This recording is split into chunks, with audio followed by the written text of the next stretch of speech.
سلامونه، زه ډاکټر نوید خپلواک یم. نن د شکر د ناروغۍ په هکله در سره خبرې کوم.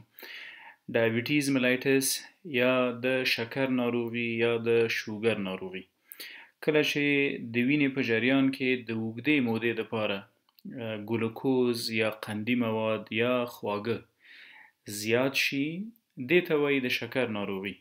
راځو څنګه یو انسان په شکر مبتلا کیږي او په وینه کې د ګلوکوز مقدار څنګه جګیږي. فود یا خواړه خورو، دا خواړه باید له ژولو او تیرولو راځي معدې ته، معده کې د هضم د پروسې نه وروسته بالاخره دا خواړه راځي وړو کولمو ته. د وړو کولمو د هضم د جذب نه وروسته قندي مواد بالاخره چې نن پې غږیږو د وینې جریان ته راننوځي، یعنی ګلوکوز راغله او د وینې جریان ته جذب شو. کله چې د وینې په جریان کې د ګلوکوز مقدار زیات شو، اتومات د وجود یوه بله ډیره مهمه غده چې د پنکریاس په نامه یادیږي، دا د پنکریاس غده ده یا پانقراس چې ورته وایي، پنکریاس ګلند.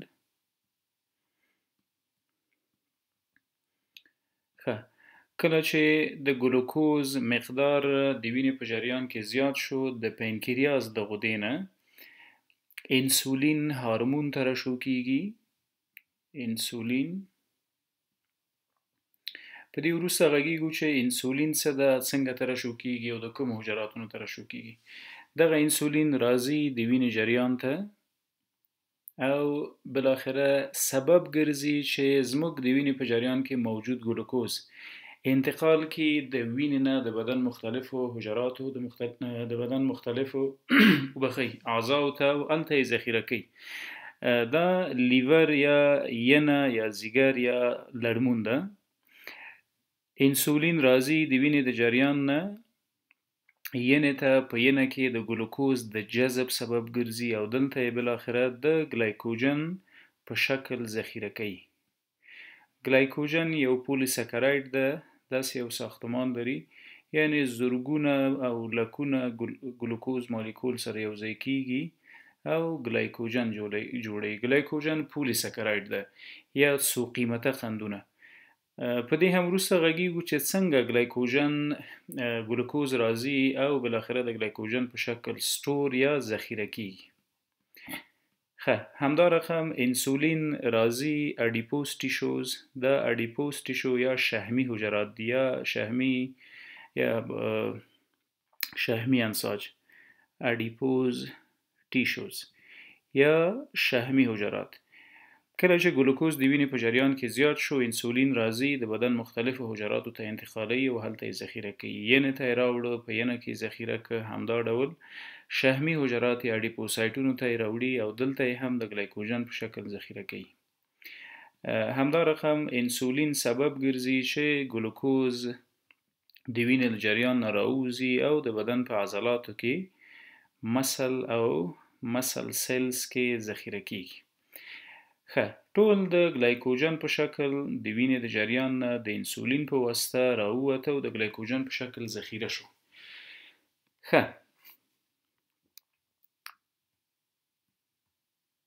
د پنکریاس دوه فعاله یونټونه دي، یو ته اګزوکراین پنکریاس وایي، اګزوکراین،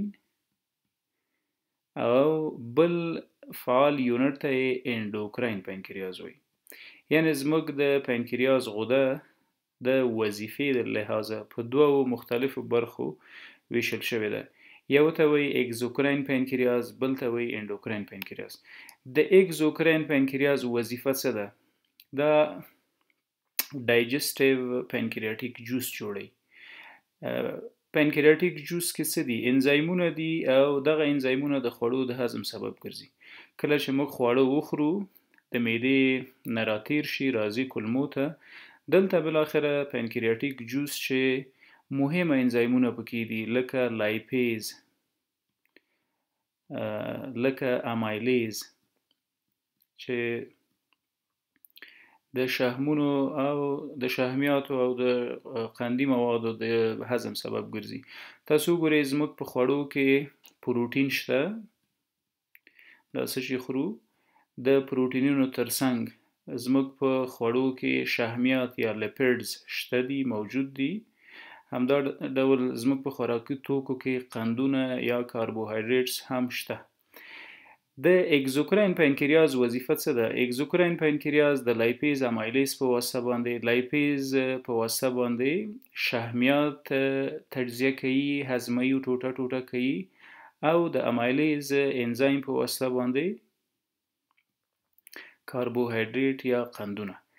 د پانکریاس د غدې هغه وظیفه ده چې د هضم په پروسه کې کوي.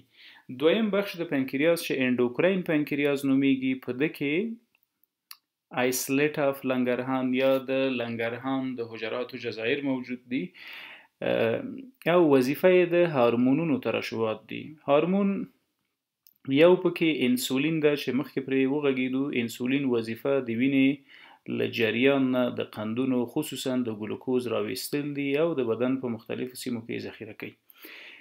دغه هارمونونه د څو مختلفو حجراتو نه ترشح کیږي. په آیسلیټ اف لنګرهان کې آیسلیټ اف لنګرهان یا د لنګرهان د حجراتو جزایر، په دو کې یوه ډیره مهمه حجره چې د بیټا په نامه یادیږي، بیټا سل. دغه د بیټا حجره د انسولین هارمون جوړي. د انسولین هارمون هم د وینې جریان ته ځي او د ګلوکوز کچه راټیټوي. بله حجره په آیسلیټ اف لنګرهان یا د پانکریاس په غده کې د الفا سل یا د الفا حجرې په نامه یادیږي. دغه حجره یو بل هارمون جوړي د ګلوکوګان په نامه باندې. ګلوکوګان. ګورو د دغه دوه هارمونونو وظایف څومره سره مهمه دي. کله چې د وینې په جریان کې فرضاً د وینې رګ ده، د وینې په جریان کې انسولین زیات شو، د اوبخي ګلوکوز د پانکریاس د بیتا له حجرې نه انسولین راځي، د وینې جریان ته ننوځي او د وینې د جریان نه ګلوکوز انتقالوي د بدن حجراتو ته او هلته یې ذخیره کوي د ګلایکوجن په نامه. کله چې بیرته ضرورت شي چې موږ په د وینې په جریان کې ګلوکوز باید ولرو، نو اتومات د همدغه پانکریاس غدې د الفا سل نه بل هارمون د ګلوکوګان په نامه راځي، ترشح کیږي او د ګلایکوجن په نامه چې کوم مواد ذخیره شوي ول، یعنی ګلوکوز سره یوځای کیږي، زرګونه او لکونه مالیکول او یو پولی سکراید یا ګلایکوجن جوړي. دغه ګلوکوګان راځي او د ګلایکوجن اخلي، بیرته په ګلوکوز باندې تبدیلوي او رالیږي د وینې جریان ته. دا یو نورماله پروسه ده. کله چې د وینې په جریان کې قندونه یا خواږه زیات شي، اتومات ورپسې د پانکریاس د بیټا له حجرې نه انسولین ترشح کیږي، انسولین زی دغه قندي مواد اخلي او ذخیره کوي زموږ د بدن په حجراتو کې. کله چې بیرته اړتیا شوله، بدن د پانکریاس د غدې نه ګلوکوګان هارمون ترشح کوي.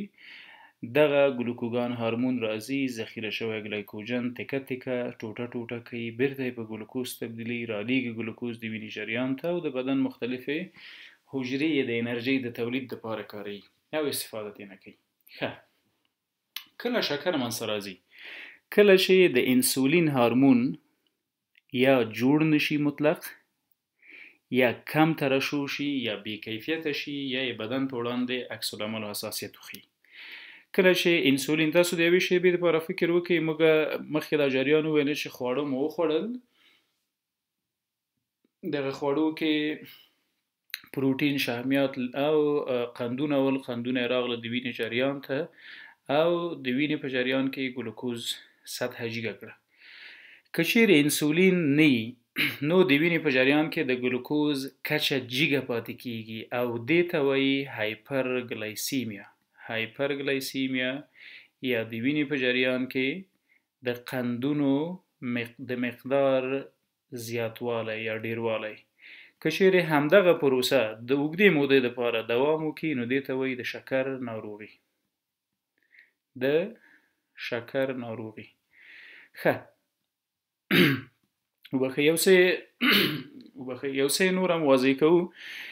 کله چې د وینې په جریان کې د قندونو مقدار د اوږدې مودې دپاره جګ پاتې شو دې وضعیت ته وایو هایپرګلایسیمیا. ولې داسې حالت سره مخ کیږو؟ ځکه انسولین یا نه جوړیږي د بیټا سل په واسطه، یا کم جوړیږي، یا بې کیفیته ده. راځو کله او کم وضعیت ته هایپرګلایسیمیا ویل کیږي. ګوري د شکر ناروغي کله ناروغ د ګلوکوز سطحه په کوم وضعیت کې باید وي چې موږ ورته وایو ناروغي، یا د ګلوکوز د سطحې لوړوالی، جګوالی، یا د شکر د ناروغۍ مصداق نسبت د ګلوکوز کوم مقدار ته کیږي. کله چې ډوډۍ وخورو د شکر ریډینګز یو ډول وي، کله چې نهار وو بل ډول وي. فرضاً که موږ سهار وخته د خوبه راجګیږو او په نهار خپل شکر ګورو، فاسټینګ بلډ شوګر ګورو یا FBS، یا په نهار خپل شکر ګورو، نو له 80 ملي ګرام پر ډیسی لیتر نه تر 100 الا 110 ملي ګرام پر ډیسی لیتر پورې دا نورمال مقدار ده. یعنی که موږ سهار د خوبه راجګیږو د خپل شکر ګورو د 80 نه الا 110 پورې نورمال ده په نهاره باندې. که چیرې موږ زو او د خپل د ګلوکوز مقدار ګورو په مړه خېټه، یعنی ډوډۍ مو وخوړله، د ډوډۍ نه 2 ساعته بعد موږ د خپل د ګلوکوز مقدار په وینه کې ګورو، دته پوست پرنډایل لیول هم وایي. پوست پرنډایل یا بعد له خوړو موږ خواړه وخوړل، په هغه کې یو څه خواږه او ګلوکوز هم موجود و، که 2 ساعته بعد خپل شکر وګورو د 140 ملي ګرام پر ډیسی لیتر نورمال حالت ده. که همداسې وخت تیریږي 2 ساعته بعد، 3 ساعته بعد، 4 ساعته بعد، بالاخره د 140 نه واخله تر 200 ملي ګرامه پر ډیسی لیتر د ګلوکوز مقدار د وینې په جریان کې نورمال ده. که چیرې د ګلوکوز مقدار له 200 نه زیاتیږي دې وضعیت ته وایي ډایبیټیز ملیټس یا د شکر مبتلا وضعیت.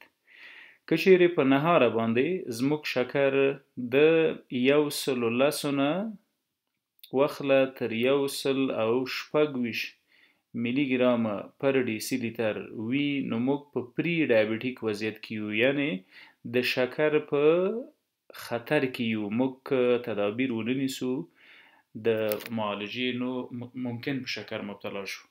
که چیرې د وینې په جریان کې د ګلوکوز مقدار FBS له 126 نه زیاتیږي، 126 ملي ګرامه پر ډیسی لیتر نه، زموږ د ګلوکوز مقدار د وینې په جریان کې زیاتو، نو متاسفانه په شکر باندې مبتلا شوي یو.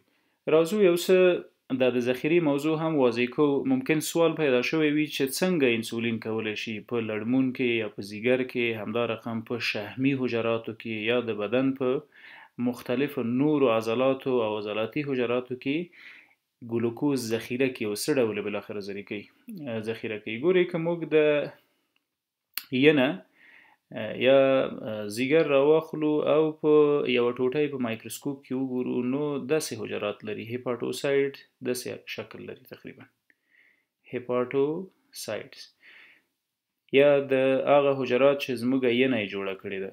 هره حجره خپله هسته لري. د حجرې دا دیوال که واخلو او د ځای کې یو څه غټ رسم کو، نو شاید په موضوع بهتره پوه شو. دا زموږ د هیپاټوسایټ یا د حجرې دیوال ده. دا د حجرې داخلي برخه ده، داخل د حجرې، او دا هم د حجرې بیرونی برخه ده.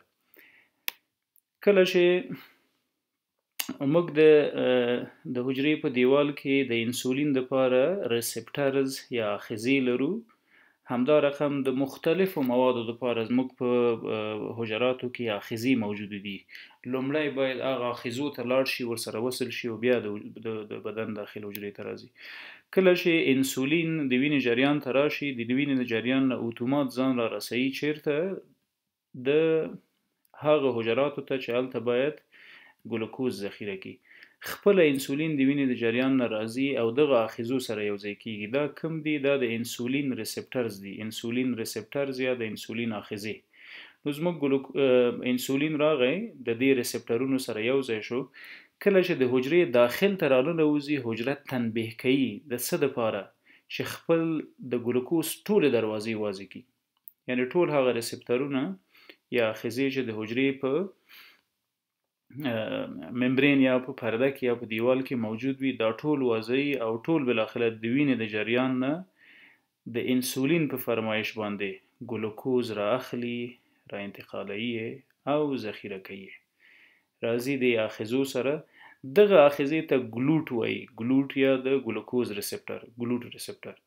ښه راځي او د انسولین سبب وګرځیده چې هر حجره خصوصا دغه د زموږ د ینې حجرات یا هیپاټوسایټس یا دغه حجرات د انسولین د وجې د ګلوکوز دروازې پرانیستل کیږي او ګلوکوز د وینې د جریان نه راځي زموږ د بدن په حجراتو کې ذخیره کیږي د څه شي په شکل د پولیساکراید چې ګلایکوجن نومیږي، ګلایکوجن. درست؟ دا ګلایکوجن. ښه د ذخیرې ترڅنګ زموږ د بدن حجرات کله چې هم د انرژۍ دپاره اړتیا پیښه شي نو د همدغه ګلوکوز نه استفاده کوي او دا ګلوکوز اخلي په ساربیټولو، فرکتوزو، په مختلفو ساده قیمتونو قندونو تبدیلوي او دا بالاخره د حجرې په اورګانیلیز یا مایټوکونډریا کې د انرژۍ تولید کوي. دغه انرژي د ای ټي پی په شکل باندې تولیدیږي، ای ټي پی یا اډینوسین ټرای فاسفیټ. دا مو د شکر په هکله ابتدایي بحث و. په راروانو ورځو کې به د خیره د شکر په ډولونو باندې وغږیږو. موږ دوه ډوله شکر لرو، ټایپ 1 ډایبیټیز، ټایپ 2 او همداسې به د شکر موضوع ته تر معالجې او د شکر تر کامپلیکیشنز یا غبدو عوارضو پورې خبرې وکړو. مننه.